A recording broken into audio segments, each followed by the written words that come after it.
মধ্যপ্রাচ্যে ছাড়াও যে কোনো জায়গায় মার্কিন নাগরিকরা নিরাপদ থাকবে না। ইরান যেখানেই সুযোগ পাবে সেখানেই হামলা চালাবে। বিশ্বজুড়ে মার্কিন নাগরিকদের জন্য নিরাপত্তা সতর্কতা জারি যুক্তরাষ্ট্রের।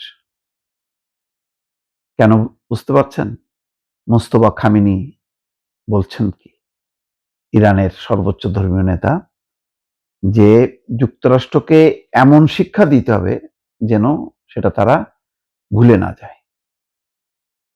আসলেই চরম বাড়াবাড়ি। এখন যে ইরানের উপর যে যুদ্ধ চাপায় দিছে এবং যেভাবে বেসামরিক লোকজন প্রায় 50-60 জন মারা গেছে, তাদের মানে রেল সেতু, সড়ক সেতু গুড়ায় দিচ্ছে, অচল অবস্থা তৈরি করতেছে, নাগরিকদের দুর্ভোগ সৃষ্টি করতেছে। এই যুদ্ধ দরকার ছিল না। একটা আলোচনা সফল করে তাদের সেই চুক্তি অনুযায়ী এগোনোর বদলে একটা চরম পন্থা নিয়েছে এবং তারা মধ্যপ্রাচ্যের বিভিন্ন ঘাঁটি থেকে ক্রমাগতভাবে হামলা চালাচ্ছে। তো এখন ইরান বসে থাকবে কেন? ইরান এই হয়তো এই ঘাঁটির বাইরেও এমন কিছু পরিকল্পনা করছে।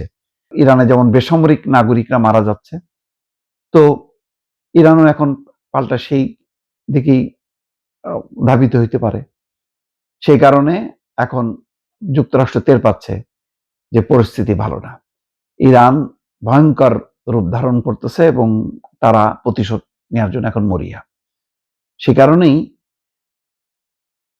বলা হচ্ছে যে যুক্তরাষ্ট্র এবং ইরানের মধ্যে উত্তেজনার সংঘাত বেড়ে যাওয়ায় বিশ্বজুড়ে মার্কিন নাগরিকদের জন্য নিরাপত্তা সতর্কতা জারি করেছে যুক্তরাষ্ট্রের পররাষ্ট্র দপ্তর।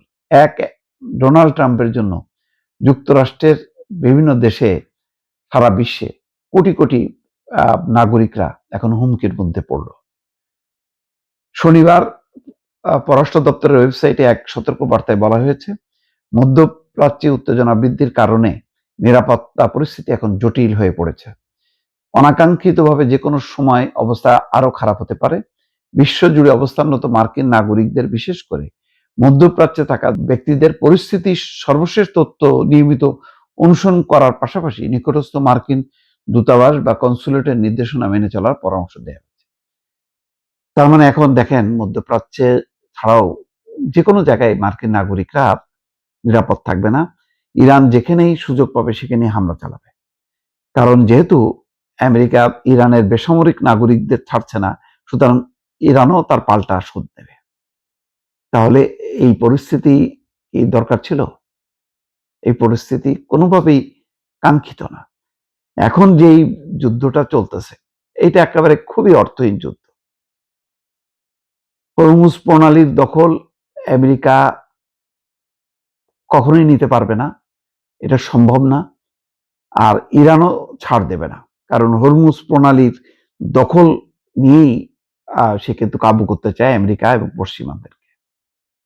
সুতরাং এই মরণঘাতী লড়াইয়ে শেষ পর্যন্ত কি হবে? হাজার হাজার শত শত বেসামরিক নাগরিক মারা যাবে। এখন ট্রাম্পও টের পাচ্ছে যে সে যে যুদ্ধ চাপায় দিল আবার নতুন করে, এখন ইরানও মরিয়া হয়ে যাবে। সেটা কি ঠেকাতে পারবে যুক্তরাষ্ট্র? হয়তো আর কয়েকদিনের মধ্যেই সেটা বোঝা যাবে।